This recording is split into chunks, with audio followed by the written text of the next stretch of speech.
야구 역사상 가장 파격적이고 눈부신 전성기를 보낸 한 선수가 있습니다. 그 위대한 여정을 지금 시작합니다. 알고도 치지 못한다는 마구, 타자들을 주저앉힌 그 투구에 전세계 야구 팬들이 열광했습니다. 베네수엘라의 메리다주 토바르에서 온 소년, 사람들은 그를 엘 고초라고 불렀습니다. 하지만 그의 전성기는 너무나 짧았고 불꽃이 꺼진 뒤 우리에게는 짙은 아쉬움만 남았습니다. 요한 산타나는 어린 시절 야구와 축구를 모두 좋아하며 남다른 운동신경을 뽐냈습니다. 사실 산타나는 원래 오른손잡이였으나 동네 야구 선수였던 아버지를 동경해 왼손 투수가 되기로 결심했습니다. 원래 중견수였던 그가 투수로 포지션을 바꾼 것은 야구 인생 최대의 전환점이 되었습니다. 휴스턴 애스트로스의 전설적인 스카우트 안드레스 라이너가 베네수엘라 아카데미에서 그의 가능성을 알아보았습니다. 1999년 싱글레이 미시간 배틀캐치에서 팀 내 최다인 26경기에 선발 등판하며 차근차근 이닝을 소화했습니다. 하지만 1999년 시즌이 끝난 후 휴스턴은 거포 유망주 에런 맥니를 선택하며 산타나를 보호 명단에서 제외했습니다. 휴스턴이 버린 산타나를 플로리다 마린스가 룰5 드래프트 전체 2순위로 지명하게 됩니다. 그리고 미네소타 트윈스는 사전 합의에 따라 소액의 현금을 주고 산타나를 즉시 트레이드로 영입합니다. 산타나는 룰5 드래프트 규정에 따라 마이너리그를 거치지 않고 곧바로 메이저리그 마운드에 섭니다. 하지만 준비되지 않은 신인에게 빅리그는 가혹했고 데뷔 시즌 평균 자책점 6.49에 그쳤습니다. 2001년에도 부상과 기량 미숙이 겹치며 선발과 불펜을 오가는 불안한 생활을 이어갔습니다. 2002년에는 무려 15개의 와일드 피치를 기록하며 제구력 불안이라는 꼬리표를 달게 됩니다. 미네소타는 결국 그의 투구 메커니즘을 뜯어고치기 위해 2002년 중반 산타나를 트리플 A로 내려보냅니다. 그곳에서 만난 트리플 A 투수 코치 바비 쿠엘라는 산타나에게 완전히 새로운 무기를 쥐어주었습니다. 코치는 실전 경기에서도 체인지업만 던지라는 가혹한 지시를 내렸고 이 훈련이 마구를 완성시켰습니다. 완전히 다른 투수가 되어 빅리그로 돌아온 산타나, 이제 메이저리그를 폭격할 준비가 끝났습니다. 산타나는 2003년 후반기 무패 행진을 물리치며 12승 3패를 기록, 사이 영상 7위에 오릅니다. 그의 서클 체인지업이 강력한 이유는 패스트볼과 완전히 동일한 팔 각도로 던지기 때문입니다. 타자들은 패스트볼인 줄 알고 배트를 돌렸지만 공은 마치 멈춰선 듯 가라앉으며 바깥쪽으로 사라졌습니다. 전문가들은 그의 체인지업을 두고 보이지 않는 손이 공을 뒤에서 잡아 끄는 것 같다며 극찬했습니다. 산타나는 좌타자에게는 체인지업을 아끼고 날카로운 슬라이더를 던지는 영리한 피칭 디자인을 구사했습니다. 특히 우타자 상대 투 스트라이크 이후에는 57%의 확률로 체인지업을 던져 타자의 시각적 판단을 완벽히 마비시켰습니다. 2004년 산타나는 20승 6패, 평균 자책점 2.61을 기록하며 아메리칸 리그 만장일치 사이 영상을 수상합니다. 228이닝 동안 무려 265개의 삼진을 잡아냈고 WHIP는 0.921이라는 경이로운 수치를 기록합니다. 2005년에도 산타나는 탈삼진 전체 1위 등 모든 지표에서 압도적이었으나 사이 영상 수상에 실패합니다. 당시 투표인단은 오직 다승 지표만을 보고 세부 지표가 훨씬 뛰어났던 산타나 대신 바톨로 콜론의 손을 들어주었습니다. 산타나는 2006년 19승 6패, 평균 자책점 2.77을 기록하며 또 한 번의 만장일치로 사이 영상을 손에 넣었습니다. 메이저리그 통합 트리플 크라운이라는 투수 최고의 영예를 달성하며 명실상 무한 지배자로 우뚝 섰습니다. 2007년에는 아메리칸 리그 골든 글러브까지 수상하며 수비력까지 리그 최정상급임을 증명했습니다. 2004년부터 2008년까지 산타나가 기록한 5년 최고 전성기 WAR은 35.4로 동시대 경쟁자들을 압도했습니다. 명예의 전당에 헌액된 전설적인 타자들보다도 산타나의 전성기 기여도가 훨씬 더 높았습니다. 2004년부터 2010년까지 최소 1200이닝 이상 던진 투수 중 산타나는 WA, 평균 자책점, 탈삼진 등에서 모두 1위였습니다. 하지만 스몰마켓 구단이었던 미네소타 트윈스는 에이스에게 어울리는 거대 장기 계약을 감당할 수 없었습니다. 결국 2008년 2월 미네소타는 미래의 올스타 외야수 카를로스 고메즈를 포함한 유망주 4명을 받고 산타나를 트레이드합니다. 뉴욕 매츠는 계약과 동시에 산타나에게 투수 역사상 최고액인 6년 1억 3,750만 달러를 안겨주었습니다. 뉴욕이라는 거대 시장의 엄청난 기대감과 왕관의 무게가 산타나의 어깨를 짓누르기 시작했습니다. 그러나 그는 에이스였습니다. 이적 첫 해인 2008년 평균 자책점 2.53으로 내셔널리그 평균 자책점 1위를 차지했습니다.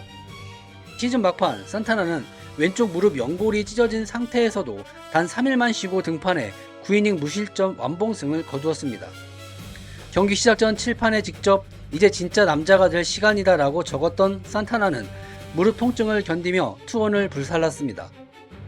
시즌 후 수술을 받았지만 마운드에서 보여준 투혼은 그의 어깨 관절에 돌이킬 수 없는 미세한 손상을 남기게 됩니다.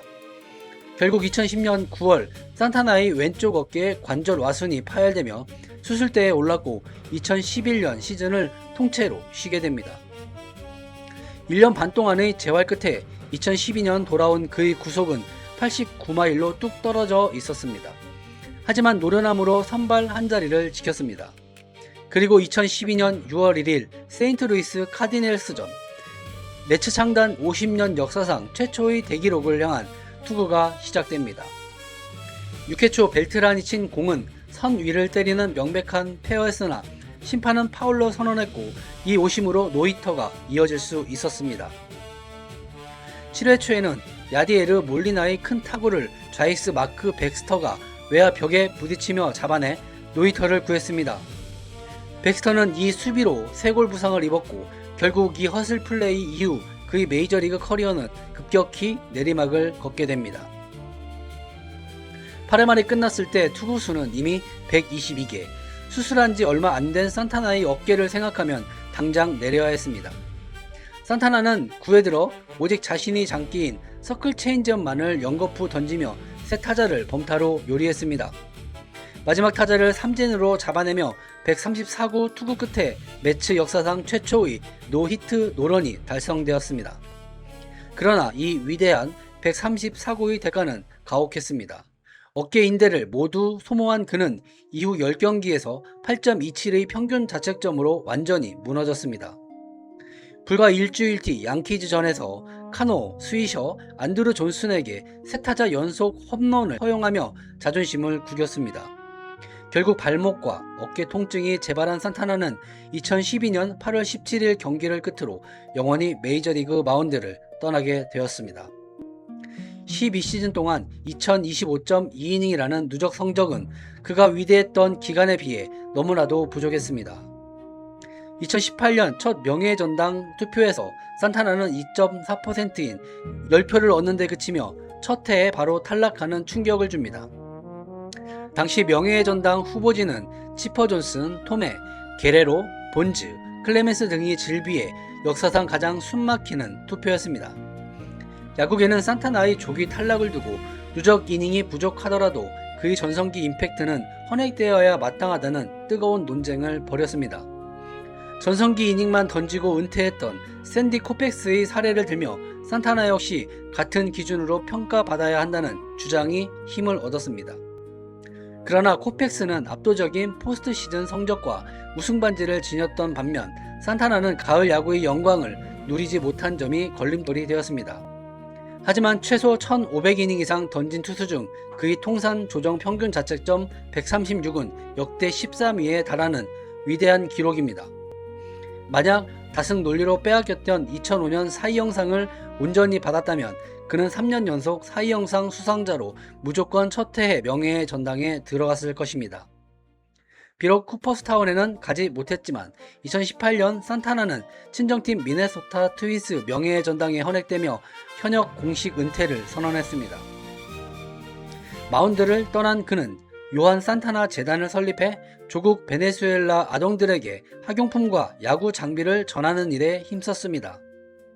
플로리다 포트 마이어스에 정착한 산타나는 아들이 다니는 학교 JV 야구팀 감독을 맡으며 차근차근 지도자 능력을 키웠습니다.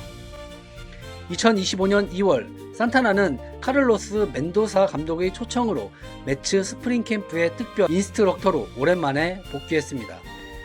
평소 자신을 롤모델로 여기며 동경해온 좌완 션 마네아와 조우했고 33세의 마네아는 어린아이처럼 기뻐했습니다.